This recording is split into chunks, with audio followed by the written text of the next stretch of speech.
Suche, je suis le directeur général adjoint de Sferis, j'ai 51 ans et je suis diplômé de l'école de management de Normandie et puis de l'ESSEC.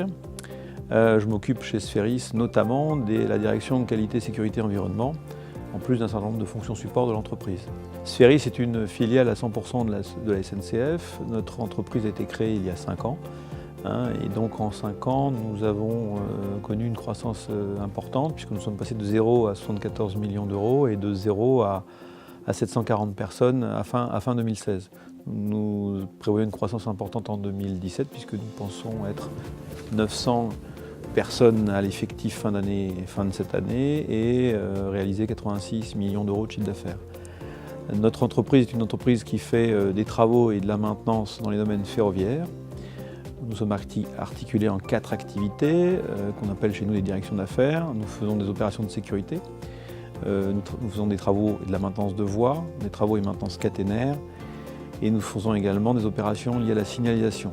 Pour accompagner cette croissance, nous avons une direction du matériel assez importante et nous avons également un organisme de formation pour réaliser la totalité des formations de l'ensemble de nos métiers. Les activités liées au ferroviaire sont des métiers à risque. Paradoxalement, les métiers du ferroviaire ne sont pas décrits dans le Code du travail et c'est un décret spécifique du ministère des Transports qui date aujourd'hui de 2015 qui en régit les règles particulières. Ces règles particulières fixent les normes en vigueur en termes de visite médicale d'aptitude physique et psychologique, ainsi que le suivi des habilitations des personnes qui travaillent dans les métiers du ferroviaire.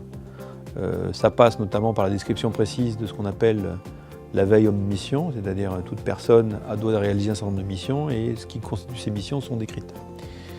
Et de ce fait, le tout passe par la gestion de ce qu'on appelle un plan de veille qui permet de suivre précisément à date fixe que les personnes qui sont sur le terrain ou qui sont opérateurs ferroviaires d'une manière générale sont bien en mesure de réaliser la mission qu'on leur confie.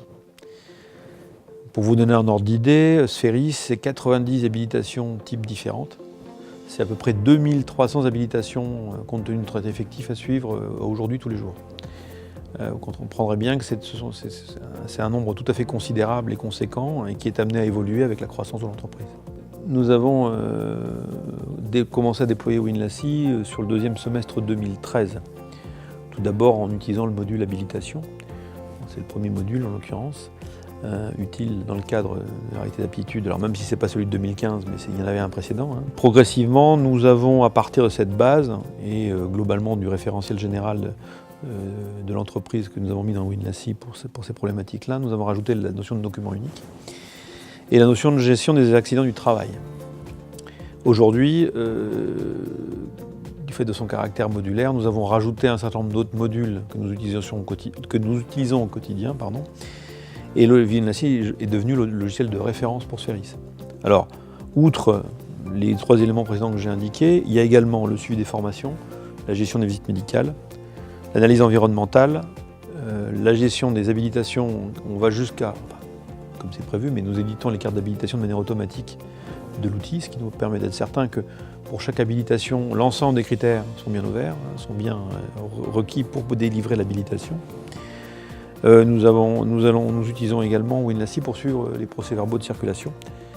Et nous sommes en cours de déploiement de l'e-reporting. Donc WinLacy, de par son caractère modulaire, joue le rôle d'outil central pour le suivi des aspects sécurité ferroviaire de l'entreprise. La réponse à la question est liée au caractère intégré de la solution. Ça veut dire qu'avec une seule base de référence, on arrive à avoir un certain nombre de documents ou d'informations qui gravitent autour du domaine. Donc quand on voit l'ensemble des outils que j'ai décrits précédemment, on voit bien l'intérêt de la solution. Ça nécessite une organisation en interne précise, puisqu'il faut que la partie RH qui réalise les visites médicales, qui prend les réservations des visites médicales, la partie formation, la partie pôle sécurité ferroviaire, la partie direction opérationnelle de l'entreprise, tout ça, ça doit fonctionner ensemble. Et donc le fait d'avoir un outil qui centralise l'information, c'est un énorme plus, plutôt que ce qui pouvait se faire précédemment où chacun avait un bout de fichier, un bout d'information dans un coin.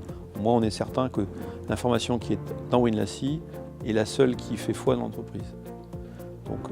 Et pour ça, c'est la seule source où on y a travaillé. Et donc le caractère central de toutes ces informations est vital pour nous. À 900 collaborateurs, on a enfin, la solution bien connue qui s'appelle Excel n'est plus possible. Donc, toute solution qui va dans l'intégration de tout ce qu'il y a de trait de près ou de loin, aux habilitations, à la gestion du risque ferroviaire au sens large, aux documents uniques, etc., est une solution qui est tout à fait pertinente. Et WinLacy, en tout cas, correspond à nos besoins.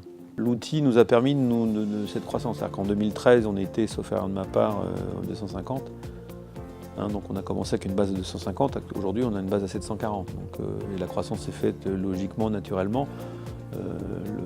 Une fois évidemment paramétré l'outil, une fois avoir reparamétré le système d'habilitation, puisque compte tenu des nouveaux arrêtés d'aptitude qui sont sortis, on a dû changer, ou des décrets, on a dû changer pas mal de choses. Les choses se sont faites assez naturellement, j'aurais tendance à dire.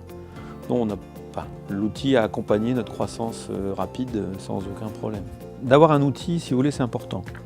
C'est un gage effectivement de qualité parce que vous avez la capacité de prouver ce que vous avancez.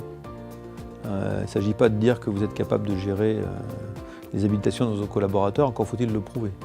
Ne serait-ce qu'en pouvant fournir des attestations un jour à vos collaborateurs sur le terrain, ne serait-ce qu'en étant capable de prouver que le contenu des dossiers d'habilitation existe, qu'il est présentable en cas d'audit, ce qu'on fait, parce que toutes les pièces justifiant les habilitations sont dans l'outil par exemple. Ça permet d'y accéder à distance, de n'importe quel point du territoire ou là où les gens ont besoin. Si jamais la personne perd sa carte, on peut l'éditer facilement, ça pose pas de problème particulier. Donc si vous voulez, la sécurité ferroviaire passe aussi par la bonne gestion des habilitations des personnes. Et donc de ce fait, d'avoir un outil de ce type, c'est un gage de qualité, de traçabilité et donc de transparence avec soit les organismes de tutelle, soit les organismes chargés de faire des audits, soit nos propres opérateurs, notre propre structure opérationnelle, qui sont certaines, à tout moment, quand ils mettent quelqu'un sur le terrain, d'avoir quelqu'un qui a bien l'ensemble des sacrements, en tout cas l'ensemble des conditions requises pour qu'il puisse aller sur le terrain. L'expérience montrée, notamment chez Spheris depuis 2013, a montré un certain nombre de choses. C'est-à-dire que le produit évolue avec le temps. C'est même une de ses forces, c'est-à-dire que ce n'est pas une application figée qui ne bouge pas. On a vu régulièrement, vous avez 1 à 2 fois par an des releases sur des évolutions ou législatives, modifications de programmation, ajouts de fonctionnalités, qui sont faites soit parce que l'éditeur lui-même a considéré que c'était utile, soit parce que l'éditeur écoute ses clients en disant ça c'est intéressant, donc nous on aimerait bien faire comme ça ou comme ci ou comme ça. Donc régulièrement l'éditeur intègre les remarques de ses clients, donc ça c'est plutôt pas mal. Du fait de l'ensemble des fonctionnalités que vous avez, moi, effectivement, je considère que les fonctionnalités couvertes actuellement par le produit, ou celles qui viendraient à y être ajoutées, c'est-à-dire notamment, je pense qu'au plan de veille, sont de nature à faire choisir cet outil, puisque un projet informatique, c'est compliqué, c'est lourd. À l'échelle d'une boîte qui a en gros 1000 personnes comme nous, ou 900 personnes, ça nécessite un gros investissement. Et donc, avoir investi sur un outil et petit à petit déployer tout ce qui a trait à la sécurité au sens large, c'est de nature, si vous voulez, à faire un investissement et puis à l'amortir sur l'ensemble des modules. Donc l'intégration des fonctionnalités fait que moi, effectivement, je conseillerais cette solution pour une entreprise de taille intermédiaire comme la nôtre ou des entreprises plus petites, par exemple. Avec le recul, ce qui était assez intéressant, c'est la façon dont on a pu progresser dans le temps. En termes d'écoute du client, en l'occurrence, il y a toujours un client et un fournisseur, mais c'est plus intéressant pour un client quand son fournisseur l'écoute et c'est plus intéressant pour un fournisseur quand son client participe à faire évoluer le produit. Donc je pense que c'est ce qu'on a réussi à réaliser dans le cadre des relations entre Spheris et Gamma en l'occurrence. Avec, d'une manière générale, un développement des problématiques, on va dire, ferroviaires un peu plus poussées sur un logiciel qui à l'origine n'était pas dans le milieu du ferroviaire. Donc comme je le disais, Spheris regardera avec intérêt le déploiement du module qui est en cours, qui est le plan de veille, qui est quelque part la brique finale qui manque à l'outil pour qu'elle soit complètement compatible avec les spécificités du monde ferroviaire. L'évolution du produit dans le temps a fait qu'un certain nombre de problématiques qui n'étaient pas forcément directement disponibles dans l'outil ont fini par être déployées au fur et à mesure, paramétrées, développées, recétées, mises en œuvre. Et donc, par certains aspects, il y a eu aussi une forme de co-construction de la solution. Donc WinLacy est quelque part aussi la résultante d'une bonne communication entre des clients et un éditeur qui a écouté ses clients et ses besoins. Finalement, le produit qui est aujourd'hui correspond beaucoup mieux aux attentes qu'on pouvait avoir par rapport à quand on a commencé le projet en 2013. Donc ça a été un dialogue constructif dans le temps. Et ça, c'est, de mon point de vue, une qualité que peut avoir un fournisseur, entre guillemets, qui est plus un partenaire dans le cas précis, qui a permis à Spheris de résoudre un certain nombre de ces problématiques, en tout cas beaucoup plus simplement que celles qui existaient à l'origine. Donc la progression a été faite de concert, aussi bien en charge que dans le cadre de la qualité de la solution qui est finalement proposée.